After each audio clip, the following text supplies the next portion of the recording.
Bonjour à tous. Aujourd'hui, bien Successful Powerpreneur, toujours après, si je dis pas les bons mots, je vais faire discuter, je vous les donne dans le désordre.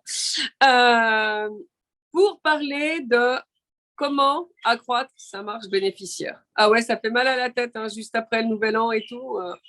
Ouais, on commence direct Ouais, par du tu concret. commences direct par du lourd.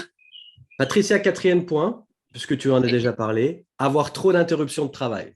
Les interruptions de travail. Alors, les interruptions de travail, elles sont dues à plein de choses. Soit vous n'endossez pas votre posture de chef d'entreprise pour des raisons X ou Y. Vous pouvez très bien avoir eu dans votre équipe des gens avec qui vous étiez amis avant que vous n'endossiez votre costume. La plupart du temps, c'est un défaut de tailleur, on va dire. C'est le costume dans lequel soit vous vous sentez à l'étroit, soit vous n'avez pas su entrer dedans pleinement. Je vais prendre un exemple. Alors après, on pense ce qu'on veut de l'homme qui est à la tête de la France actuellement. On l'a vu comme un gamin dans les tribunes du Qatar. Alors certains diront ça lui donne un côté humain. Non.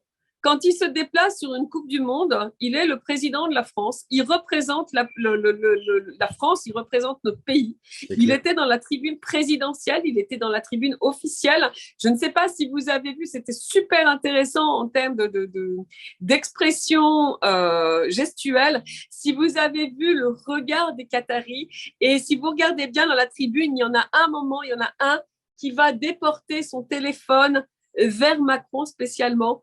Et vous voyez à sa tête qu'il est outré de l'attitude de cet homme qui n'est pas un humain, qui est un président à ce moment précis et qui se conduit comme un gamin. Alors après, je ne veux pas débattre du fait que ça le rendait humain ou peu importe, mais il est sorti de son costume et vous avez exactement la même posture. À un moment donné, vous êtes le dirigeant de cette entreprise, vous n'êtes pas le pote, vous n'êtes pas Ouais, le commun des l'assistant mortels. social, j'ai envie de dire, même si ça n'empêche pas l'empathie. Encore une fois, je dis, on peut dialoguer avec ses employés, mais il y a des temps pour dialoguer, il y a des temps pour travailler. Ouais. Je dis souvent une chose qui choque. Michael est un ami. Dans le boulot, c'est mon associé, c'est pas mon ami. Mm. Si ça va pas, que je ne suis pas satisfaite, je vais lui dire, franchement, je vais pas tenir compte du fait qu'on soit amis dans la vie. Mm. Après, il me connaît suffisamment pour savoir qu'il y a un Michael pro et il y a un Michael perso. Et que quand je parle au pro, je parle pas au perso. Tout le Mm. monde n'a pas la capacité de faire cette distinction, mais en tant que chef d'entreprise, vous vous devez pour votre entreprise, pour vous, pour vos salariés, de faire respecter cette posture. Et si vous êtes constamment interrompu par vos employés, c'est qu'à un moment donné, vous ne savez pas dire stop. Il y a une solution toute bête que je donne aux clients, c'est vous avez une porte à votre bureau. Quand la porte est fermée, la porte est infranchissable. Ça veut dire que quelle que soit la question, quel que soit ce que l'employé à vous demander, il attend que la porte se réouvre. Parce que vous avez besoin, vous aussi, de vos moments pour vous concentrer. Vous avez besoin. Et ça ne fera pas reculer le travail. Ne venez pas me dire, comme je l'entends souvent, ah ben oui, mais s'il a une question que c'est urgent, il faut que je lui réponde maintenant. Votre employé, ce n'est pas un enfant. Ça, c'est ce qu'on fait avec nos enfants. Mm. Parce qu'un enfant, quand il a une question, sa question, 2 minutes après, elle a disparu. Donc, il a besoin de sa réponse. Un employé, s'il a une question, il a des outils pour aller chercher. Il a des collègues pour poser la question. Il a très certainement un chef hiérarchique qui pourrait lui répondre avant vous. Donc, mettez ces rouages en place, mettez des bases de données, c'est toujours les mêmes questions qui reviennent. Ah, Donc, mettez ces bases de données en place de façon à ce que quand vous n'êtes pas disponible pour répondre, ils puissent être autonomes. Parce que là, la question, c'est un problème d'autonomie. Donc, donnez-leur cette autonomie et donnez-leur aussi des temps de parole. Quand je vous disais, vous avez une porte, la porte, elle est close de 8 heures du matin jusqu'à 18 heures le soir, forcément, ça ne va pas le faire.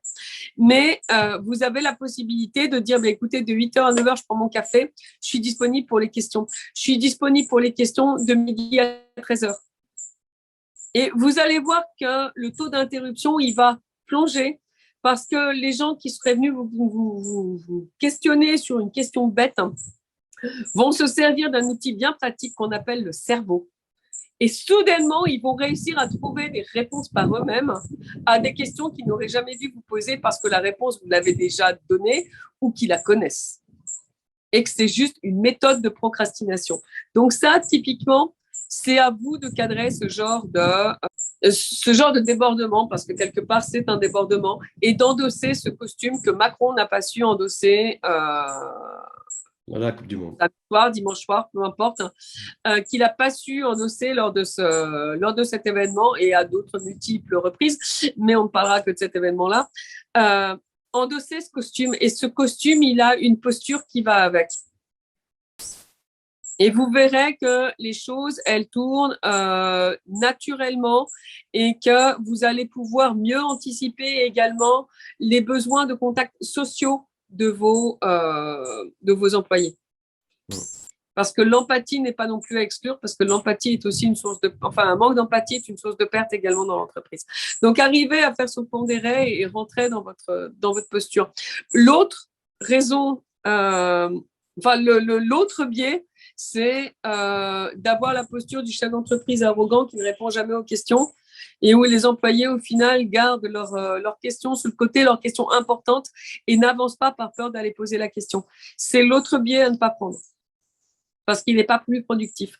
Donc, il faut arriver à trouver un juste milieu entre les moments où vous avez besoin de vous concentrer pour travailler et le moment où vous êtes disponible. On a tous des moments dans la journée où on n'est pas efficace au travail. Identifiez ces moments-là et faites de ces moments-là les moments de parole de vos employés. Voilà. Ouais. Je rebondis juste là-dessus. Faites de ces moments. Pour faire de ces moments, en fait, un moment, il faut avoir un moment où on pourra justement aborder cette thématique.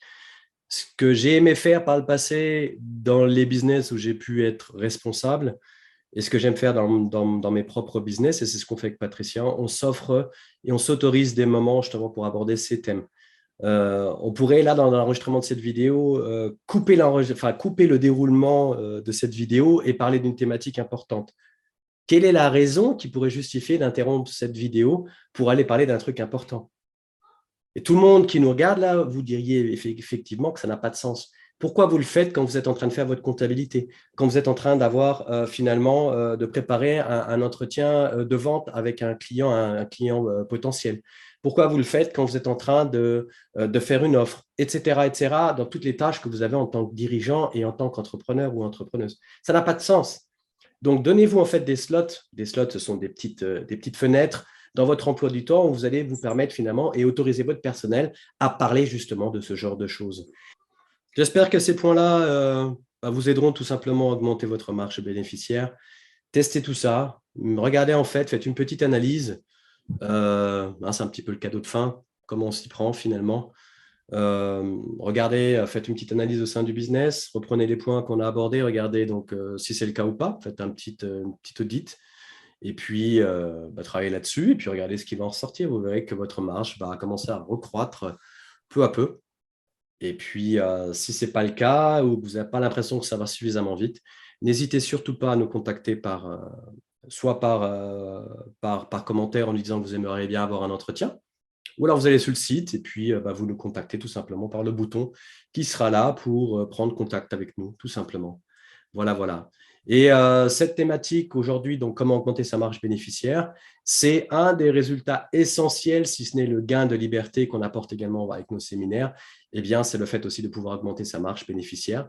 Eh bien, c'est dans ces séminaires, finalement, ce qu'on apporte, comme je dis, un des gros avantages de nos séminaires, c'est d'apporter plus de marge bénéficiaire. Voilà. Merci beaucoup. À la prochaine. Bossez bien. Ciao.